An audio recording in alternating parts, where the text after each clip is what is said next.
Hello. I've been getting ramped up over politics lately, but this is all I'm going to say because I ain't going to get too ugly about it. This is the Bible, Genesis 1. I use the King James Version because it's the best. But yeah, down here, this is kind of important. It says in verse 26, Genesis 1:26, and God said, let us make man in our image, after our likeness, and let them have dominion over the fish of the sea, and over the fowl of the air, and over the cattle, and over all the earth, and over every creeping thing that creepeth upon the earth. So God made man in his own image. In the image of God created him, male and female created he them. Just to say that, it's like 2 years ago, I'd be terrified to get kicked offline. Like legitimately. It is ridiculous that free speech is under attack.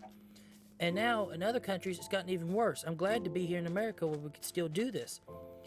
But like, the world lost its mind for a while. It seems to be getting it back.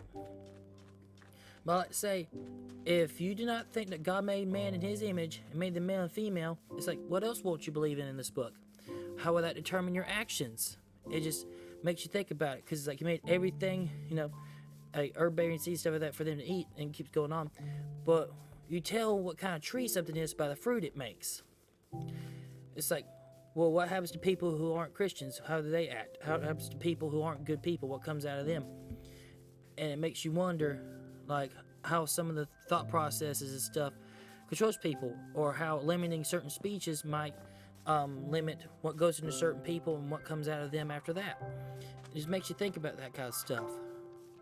My point is, I think you should stand for truth and against lies and against error. That's a whole nother thing that to me is ridiculous.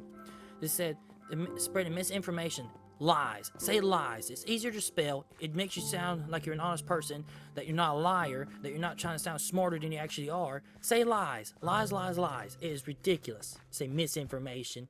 Uppity. Anyway, that's as ugly as I plan on getting about this. But yeah, I think that going like to have a male and female, and I think that'll help people's minds after a while. But yeah, that's all I gotta say.